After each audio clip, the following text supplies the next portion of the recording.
Everyone, welcome back to my channel. So আজকে অনেক দিন পর একটু সকালবেলার দিকটায় বেরোচ্ছি। বাইরে রোদ আছে প্রচণ্ড, জানি না আজকে বৃষ্টিও হবে কিনা, ছাতা নিয়ে নিচ্ছি। কিন্তু বহুদিন পর ইচ্ছে হলো একটু সকালবেলার দিকে বেরোই। আর প্ল্যান আছে, এখনও কিছু ঠিক নেই, প্ল্যান আছে একটু রবীন্দ্র সরোবরের দিকে যাব। কারণ বহুদিন যাওয়া হয় না, রবীন্দ্র সরোবর যাওয়া হয় না, তারপর লেক কালীবাড়ি যাওয়া হয় না। তো চেষ্টা করব ওই দিকটা যাওয়ার। আর সারা দিন কী করলাম, কী খেলাম, কোথায় কোথায় গেলাম তোমাদের সাথে শেয়ার করে দেওয়ার চেষ্টা করব। আর মাঝখানে আমি আজকে যাচ্ছি আমার যে বোন দিশা, ওর সাথে দেখা হবে আমার বরানগর মেট্রো স্টেশনের সামনে, ওকে দাঁড়াতে বলেছি। এখন আমি বাড়ি থেকে বেরোবো, আগরপাড়া থেকে আমি স্টেশন যাব, দেন স্টেশন এর ওই পার মানে সাবওয়ের উল্টো দিক থেকে অটো স্ট্যান্ড আছে, ওখান থেকে অটো ধরে সোজা বরানগর মেট্রো। তো দিশা চলে এসেছিল বরানগর মেট্রো স্টেশনের সামনে, দুজনে মিট করলাম আর 20 টাকার টিকিট কেটে আমরা কিন্তু পৌঁছে গেছিলাম খুব তাড়াতাড়ি রবীন্দ্র সরোবরে। 10:30 মতন তখন বাজে যখন আমরা মেট্রো ধরলাম। আর রবীন্দ্র সরোবরের গেট নাম্বার 1 থেকে বেরিয়ে যখন গা ঘেঁষে যাচ্ছি, তখন বাঁ হাতে চোখে পড়ল একজন কাকু আম, শশা, ছোলা মাখা নিয়ে বসেছিলেন। আর গরমকালে কাঁচা আম মাখা তো একটা নস্টালজিয়া, ছোটোবেলা প্রচুর খেয়েছি। তো দেখে খেতে ইচ্ছে করলো। কাকুর কাছে 20 টাকা 30 টাকার আম মাখা পাওয়া যাচ্ছিল, তো কাকুকে আমরা বলেছিলাম 30 টাকা একটু বেশি করে দুজনের জন্য আম মাখা করে দিতে। সুন্দর করে লঙ্কা, কাসুন্দি, নুন দিয়ে মেখে কাকু দিয়েছিল। বেশ অনেকটাই কিন্তু রিফ্রেশিং লাগছিল এই কাঁচা আম মাখাটা খেয়ে। তো আমরা এখন সরোবরের রাস্তাটা ধরে পুরো হাঁটছি। হেঁটে আগে যাব লেক কালীবাড়ি বন্ধ হয়ে যায় 12:30 বন্ধ হয় বল। এখনও টাইম আছে, কটা বাজে এখন? 11:30। 11:30 বাজে পেয়ে যাব অন্তত। আমরা লেক কালীবাড়িটা দেখে তারপরে ঘুরে ফিরে রবীন্দ্র সরোবর পরেও ঢুকতে পারবো। যেতে যেতে ডান হাতে চোখে পড়ল রবীন্দ্র সরোবরের গেট নাম্বার 8। এখান দিয়েও কিন্তু এন্ট্রি নেওয়া যায়। আর এখানে কিছু নিয়মাবলী দেওয়া ছিল যে ভেতরে প্লাস্টিকের বটল, কন্টেনার কিছু অ্যালাউড না, কারণ পরিবেশকে নোংরা করতে চান না ওনারা, তো পরিষ্কার পরিচ্ছন্ন রাখার জন্য ব্যবস্থা। ওখান থেকে সোজা এসে এরকম একটা মোড় পড়বে, আর 87 ওয়ার্ড নাম্বার 87-এর বা পাশ দিয়ে সোজা হেঁটে গেলেই কিন্তু আগে সামনেই পড়ে যাবে লেক কালীবাড়ি। মোটামুটি মেট্রোর গেট নাম্বার 1 থেকে যদি হাঁটা শুরু করা যায় তাহলে কিন্তু লেক কালীবাড়ি পৌঁছতে সময় লেগে যায় প্রায় 22 মিনিট, কারণ 1.6 কিলোমিটার রাস্তা। কেউ যদি চায় তাহলে মেট্রো স্টেশনের সামনে থেকে কিন্তু অটো রিজার্ভ করেও এখানে আসতে পারে। লেক কালীবাড়ি এসেই দেখলাম অনেক সুন্দর নতুন করে সাজানো হচ্ছে।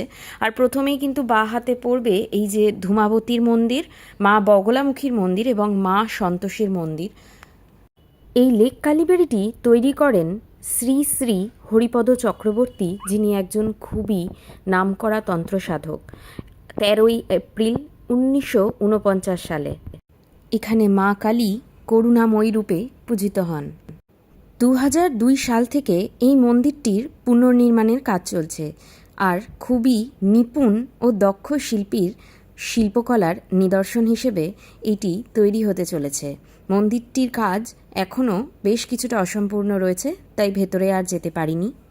মন্দিরের বাইরে অনেক ফল প্রসাদের ডালা নিয়ে অনেক দোকান বসেছে, যেখান থেকে চাইলে তোমরা পুজো দিতে পারো ডালা নিয়ে।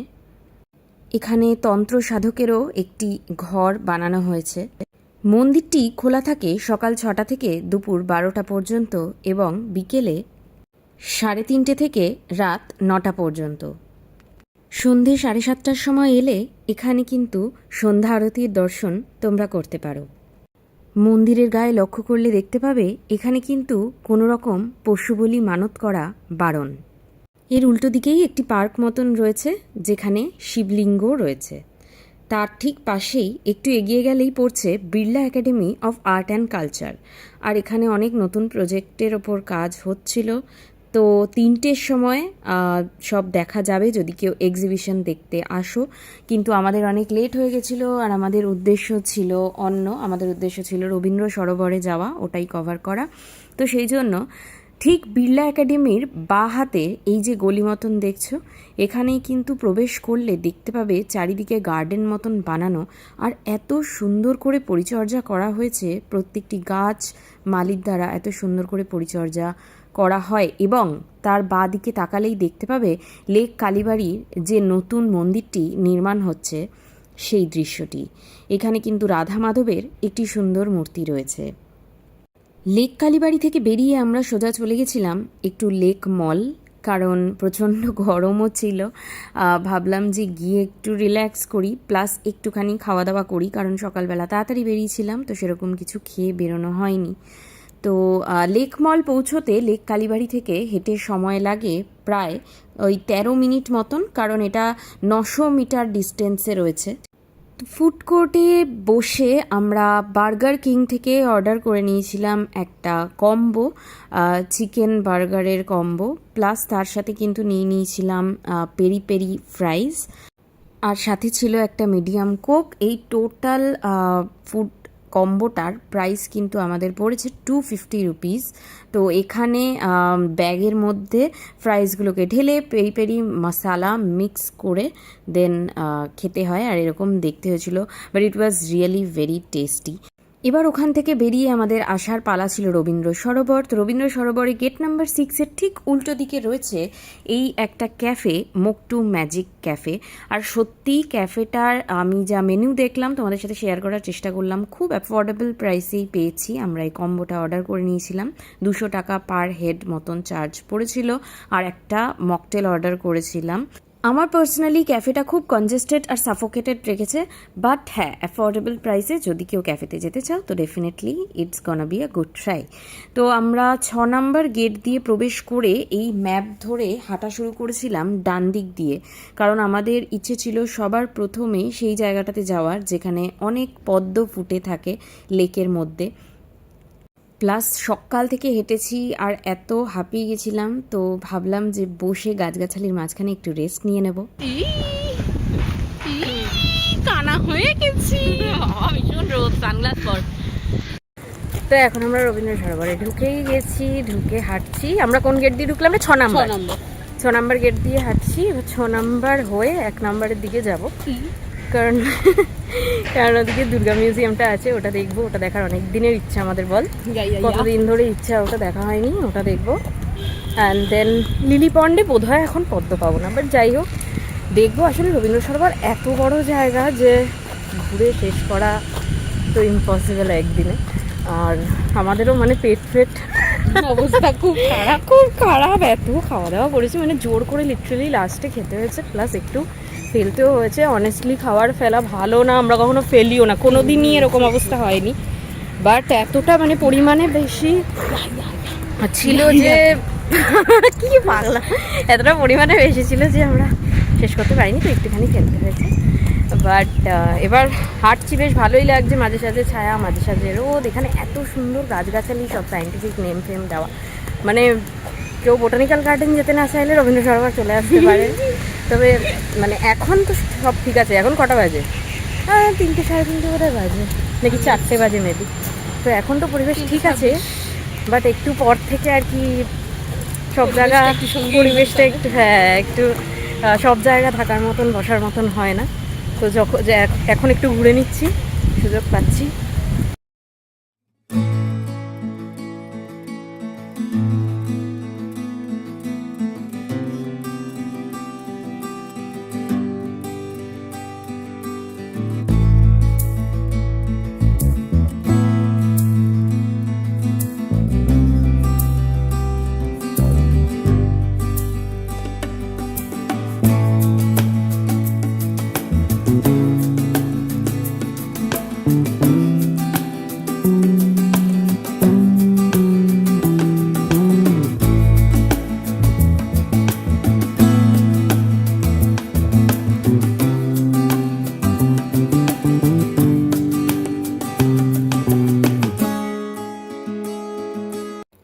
সোজা বাদিক ধরে হাঁটতে হাঁটতে গেলে চোখে পড়বে একটা আইল্যান্ড মতন, আর ওই ঠিক উল্টো দিকে রয়েছে পারাপার হওয়ার ব্রিজ, যেখান দিয়ে প্রচুর গাড়ি যাতায়াত করে।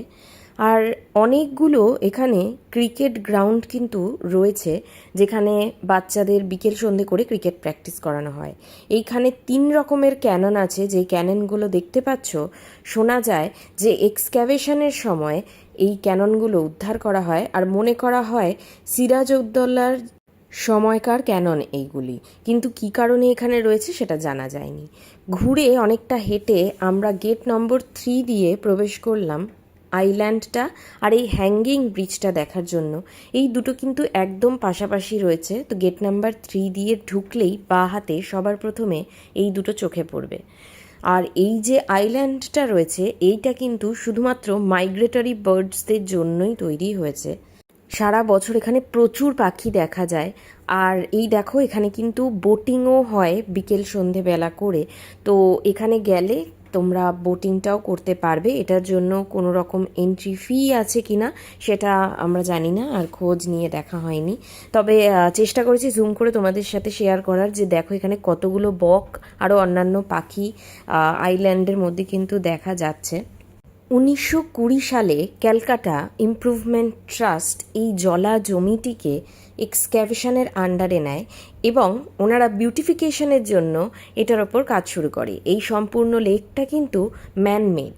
190 একর জমির ওপর অবস্থিত এই লেকটির পূর্ব নাম ছিল ঢাকুরিয়া লেক। পরবর্তীকালে রবীন্দ্রনাথ ঠাকুরের নামানুসারে এই লেকের নাম দেওয়া হয় রবীন্দ্র সরোবর লেক। এখন আমরা হেঁটে হেঁটে যাচ্ছি দুর্গা ফিরে এলো যে মিউজিয়ামটা আছে ওই রাস্তাটাতে। আর বেশি হাঁটতে পারছি না, মানে আজকে প্রচণ্ড হাঁটা হয়ে গেছে। আমরা দুজন ভীষণ বাজেভাবে টায়ার্ড, জীবন বেরিয়ে যাচ্ছে আমাদের। তো এখন দুর্গা ফিরে এলো, মিউজিয়ামে যাবো। মিউজিয়াম থেকে সোজা গেট নাম্বার 1। তবে বিকেলের পরিবেশ এখানে একদম ভালো না, মানে 4টের পর থেকে এত বাজে পরিবেশ। এই জিনিসগুলোকে জানি না রেস্ট্রিক্ট করা উচিত, একটু গার্ড করা হওয়া উচিত বলেই মনে হচ্ছে আমার। বাট জায়গাটা খুব সুন্দর ইটসেলফ। রবীন্দ্র সরোবরের গেট নাম্বার 2 দিয়ে প্রবেশ করলে কিন্তু এই দুর্গা মিউজিয়ামটি তোমাদের চোখে পড়বে। এই মিউজিয়ামটির নাম দুর্গা ফিরে এলো। 2012 সালে এই অ্যাবান্ডন্ট জায়গাটাকে কিন্তু মিউজিয়ামে রূপান্তরিত করা হয়। আর দেখো কত সুন্দরভাবে এই বর্ডার জুড়ে, রেলিং জুড়ে পুরো টেরাকোটার কাজ রয়েছে, খুব সূক্ষ্ম সূক্ষ্ম ছোট ছোট টেরাকোটার কাজ। আর চারিদিকে সব দেব দেবী, পশু পাখি সব কিছুর মোটিভ কিন্তু অঙ্কিত রয়েছে। আর খুব এই যে সামনের দিকে খুব সুন্দর দুটো এই যে দুদিকে প্রদীপ মতন বানানো রয়েছে মোটিভ, বা ডান দিকের প্রদীপটা মেনটেনেন্সের অভাবে ওটা ভেঙে পড়ে গেছে। তো এটাই কিন্তু এন্ট্রি, একদম ঢোকার রাস্তা যেটা দেখতে পাচ্ছ সামনে, ওটা দিয়ে এন্ট্রি নিয়ে কিন্তু দুর্গা ফিরে এলোর আসল মিউজিয়ামটায় তোমরা ঢুকতে পারবে। এখানে কোনো এন্ট্রি ফি লাগে না। প্রথমে ঢুকেই ডান দিকে আর বাঁ দিকে লক্ষ্য করলে তোমরা দেখতে পাবে এক্সিবিশন মতন করে রাখা আছে দুটো খুব সুন্দর দুর্গা মূর্তি। প্রথম যে মূর্তিটা রয়েছে সেটা হিন্দুস্থান ক্লাবের মূর্তি 2021 সালের পুজোয়, মানে লিটারেলি কলকাতার দুর্গা পুজো, যেটা বাঙালিদের কাছে একটা অনেক বড় নস্টালজিয়া বলা যেতে পারে, যে সেইটাকেই কিন্তু সুন্দরভাবে সংগ্রহ করে রেখেছে এই জায়গাটি। রবীন্দ্র সরোবরের ভেতরে একটা ইমোশন, খুব সুন্দর সুন্দর বাছাই করা যে মূর্তিগুলো সেগুলোই কিন্তু এখানে রয়েছে। আর বাঁ হাতে রয়েছে চেতলা অগ্রণী ক্লাবের দুর্গা মূর্তি, যা 2017 সালের পুজোতে করা হয়েছিল। একদম ভেতরে ঢুকতে গেলেই ডান হাতে আর বাঁ হাতে এইরকম দুটো বড় পিলার মতন চোখে পড়বে, আর ওপরে এরকম একটা চোঙার মতন স্ট্রাকচার। এই পিলারগুলোর গায়েও কিন্তু দেখো কত সুন্দর সুন্দর ছোট ছোট টেরাকোটার মূর্তি খোদাই করা রয়েছে, মানে সত্যি ভীষণ সুন্দর করে ফুটিয়ে তোলা হয়েছে। যিনি এই কাজটি করেছেন তিনি খুব দক্ষ একজন অভিজ্ঞ শিল্পী। আর পুরো মিউজিয়ামের বাইরের দেয়ালটা জুড়ে, মানে ডান দিকটা জুড়ে এই রকম রয়েছে রথের মতন, এখানে ঘোড়া রয়েছে, দুটো টেরাকোটার ঘোড়া।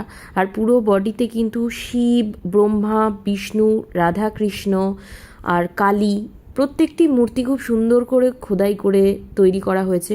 ওপর দিকে লক্ষ্য করলেও কিন্তু তোমরা দেখতে পাবে এখানে বজরংবলী, রাম, সীতা, শিব ঠাকুরের 2-3টি রূপ, সব কিছু সুন্দর করে ফুটিয়ে তোলা হয়েছে। মিউজিয়ামের ভেতর দিকে ঢুকেই প্রথমেই বাঁ হাতে চোখে পড়ল আলিপুর 78 পল্লীর 2019-এর প্রতিমা যা শিল্পী অভিজিৎ ঘটকের বানানো। তার ঠিক পাশেই রয়েছে আলিপুর ৭৮ পল্লীর একটি দুর্গা প্রতিমা, যেটিতে কোনো রকম কিছু শাল বা শিল্পীর নাম দেওয়া নেই, কিন্তু এটি কিন্তু লোহা দিয়ে তৈরি। আর তার ঠিক পাশেই রয়েছে জিতেন্দ্র স্মৃতিসংঘর ২০২২-এর ঠাকুরটি। প্রতিমা শিল্পী স্বপন সরকার এটি নির্মাণ করেন। আর ভীষণ সুন্দর সাবেকি কাজ, সাদা শাড়ি, লাল পাড়, পুরোপুরি মাটির একটি স্ট্রাকচার, যেটা দেখতে ভীষণ সুন্দর লাগছিল। ভবানীপুর ৭৫ পল্লী ২০১৭-র প্রতিমা, আর প্রতিমা শিল্পী শ্রী বিমান সাহার তৈরি করা প্রতিমা এটি। আর বলে রাখি যে এটি কিন্তু প্রত্যেক বছরই রিপ্লেস হয়। খুব সুন্দর সুন্দর যেখানে প্রতিমা তৈরি হয় সেগুলো দ্বারা রিপ্লেস করা হয়। তার ঠিক পাশের প্রতিমাটি রয়েছে বারিশা ক্লাবের প্রতিমা, যার মুখটি হয়তো সিলিকনের আর পুরো বডি একদম পুরনো দিনের যে মন্দিরের স্ট্রাকচার হয় সেই রকমভাবে তৈরি। এইটা খুব কালারফুল, আমার ভীষণ ভালো লেগেছিল এটা। ৭৪ পল্লী খিদিরপুর, প্রতিমা শিল্পী শ্রী নির্মল মল্লিকের দ্বারা এটি নির্মিত। আর সব থেকে বেশি দৃষ্টি আকর্ষণ আমার এটাই করেছিল, কারণ এই ঠাকুরটা আমি হয়তো দেখতে যাইনি, তো এখানে দেখে খুব সুন্দর লাগছিল। তার ঠিক পাশেই কিন্তু রয়েছে একটি কাঠের তৈরি প্রতিমা, এটি কিন্তু দৃষ্টি আকর্ষণ করার মতোই সুন্দর। গল্ফ গ্রিন শারদোৎসব কমিটি ২০২২-এর ঠাকুর, আর এটি প্রতিমা শিল্পী শ্রী স্বরূপ নন্দী মহাশয়।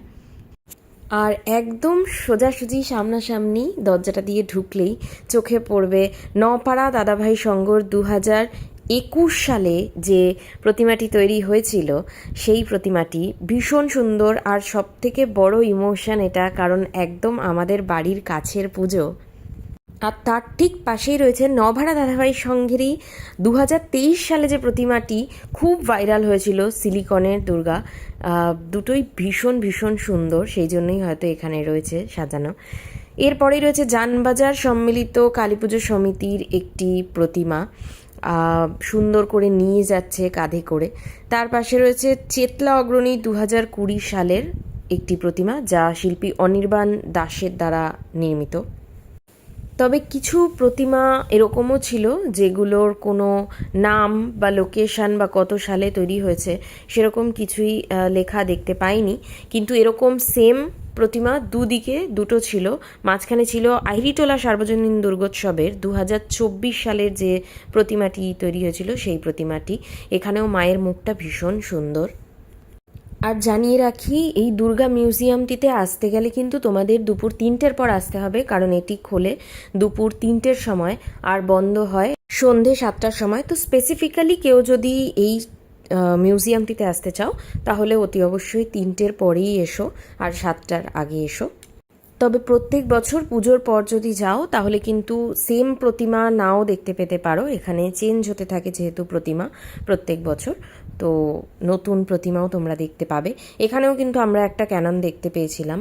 এবার গেট নাম্বার 1 দিয়ে আমরা বেরিয়ে গেছিলাম, কারণ জাপানিজ বৌদ্ধ মন্দির রয়েছে এখানে কলকাতাতে, একমাত্র জাপানিজ বৌদ্ধ মন্দির। এই মন্দিরটি খোলে ভোরবেলা ৫টা থেকে ৮টা আর সন্ধেবেলা ৫:৩০ থেকে ৭টা পর্যন্ত। আমরা ভেতরে ঢুকতে পারিনি, কারণ তখন মন্দিরটা খোলেনি, বন্ধ ছিল, আর আমাদের অনেক লেটও হয়ে গেছিলো, বাড়ি ফেরার তাড়া ছিল।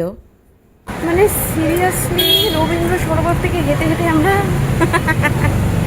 ঠাকুরিয়া ব্রিজ চলে এসেছি। মানিপাল, হে ভগবান, মানিপাল হসপিটালের দিকে। মানে কিছু বলার নেই, কিছু বলার নেই।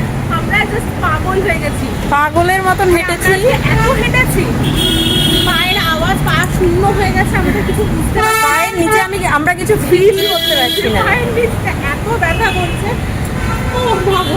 আর এখান থেকে এমনিও মেট্রো স্টেশন হেঁটে আরও 30 মিনিট, সেই জন্য বুঝতে পারছি না, ভাবছি ঠাকুরিয়া ব্রিজের সামনে থেকে বাস ফাস যা পাবো ধরে চলে যাবো। তো একটা অটো করে আমরা এসেছিলাম যাদবপুরের অটো স্ট্যান্ড, আর সেখান থেকে অটো ধরে এসেছি টালিগঞ্জ মেট্রো। তো ফাইনালি আমরা জানি না আমরা কোথায় পৌঁছেছি। মানে সিরিয়াসলি ঢাকুরিয়া থেকে আমাদের আবার যাদবপুর অটো স্ট্যান্ডে আসতে হলো মেট্রো, আবার আমাদের যাদবপুরে উঠে মানে লাস্ট স্ট্যান্ডে আসতে হলো Tollygunge metro. Could you believe this? আমরা আজকে কি করে ফেলেছি? মানে আমি সত্যিই জানি না আমরা কি করে এখানে এলাম। আমরা রবীন্দ্র সরোবরে লিটারালি 6 হ্যাঁ। নাম্বার গেট দিয়ে ঢুকেছিলাম, সেখান থেকে যেভাবে আমাদের গুগল ম্যাপ দেখিয়েছে সেই অনুযায়ী আমরা হাঁটতে হাঁটতে সুন্দর এসেছিলাম। গেট নাম্বার 1 দিয়ে আমরা বেরিয়েওছি। গেট নাম্বার আই থিঙ্ক 4 দিয়ে বেরিয়ে বা 3 দিয়ে ঢুকেছিলাম। যেরকম রেখেছিল রাস্তা আমরা সেটাই ফলো করেছি, কোথাও নড়িও নি না। আর আমাদের ক্ষমতাও ছিল না লিটারালি সরার। তো আমরা 1 নাম্বার দিয়ে বেরিয়েছি দুর্গা মিউজিয়ামটা দেখার পরে, ওটা 2 নাম্বার গেট ছিল। দেন ওখান থেকে 1 নাম্বার দিয়ে বেরোলাম, অ্যান্ড তারপর আমরা আর কিছু ছিলাম না। তারপরে 37 মিনিট দেখাচ্ছে রবীন্দ্র সরোবর মেট্রো। লিটারালি আমরা কিছু খুঁজে পাচ্ছিলাম না। আমরা একজনকে জিজ্ঞেস করলাম, সেখান থেকে আমরা খানিকটা বললো যে একটু এগিয়ে গিয়ে একটু ব্রিজের হ্যাঁ। সামনে যান। আমরা যখন ব্রিজটার সামনে দেখলাম, আপনারা ক্লিপে দেখতেই পেয়ে যাবেন যে ওটা ঢাকুরিয়া ব্রিজ। এবং ওখানে মানিপাল হসপিটালের সামনে আমরা চলে গেছি। আমি জানি না কি করে এটা হতে পারে। লাকিলি আমরা একটা অটো পেয়ে গেছি, তো উনি আমাদের বললো যাদবপুরের অটো স্ট্যান্ড থেকে অটো ধরো, মেট্রোর সামনে নামো। ফাইনালি মেট্রো অব্দি পৌঁছতে পেরেছি, জানি না বাড়ি কখন পৌঁছাবো। তো আমার আসা প্রথমবার মহানায়ক উত্তম কুমার স্টেশনে, কারণ এদিকে কোনো দিন আসা হয়নি। টালিগঞ্জের মেট্রো স্টেশনটি কিন্তু এইভাবে এত সুন্দর করে সাজানো হয়েছে, আর বেশ সুন্দর ফটোজেনিক অ্যাস্থেটিক ফটো কিন্তু এখানে আসবে। আমরা মহানায়ক উত্তম কুমার মেট্রো স্টেশনে পৌঁছে গেছি, এবং আমি জানি না রবীন্দ্র সরোবর মেট্রো থেকে নেমে ঘুরতে ঘুরতে কী করে মানুষ মহানায়ক উত্তম কুমার পৌঁছতে পারে এই বিষয়ে আমার অন্তত কোনো ধারণা নেই। মানে কারোরই ধারণা নেই। 51 মিনিটসের ডিস্টেন্স দেখাচ্ছিল। একটা বিরলতম কাজ করে ফেলেছি, এবং এই ডিস্টেন্সটা আমরা ঘুরে ঘুরে হেঁটে হেঁটে কভার করেছি। তো প্লিজ এখানে যদি কেউ আসেন দয়া করে বাইকে আসবেন, আদারওয়াইজ নিজেদের পার্সোনাল কার বা যদি পায়ে আপনার মতো জোর থাকে তাহলে আসবেন, বা যদি আমাদের থেকে বেটার রাস্তা কেউ চেনে শর্টকাট গুড পয়েন্ট, এটা ভেরি গুড পয়েন্ট। কারণ আমরা কোথায় গেছি আমরা নিজেরাও জানি না। এখন পৌঁছে গেছি, আমাদের কপাল ভালো, থ্যাংক ইউ।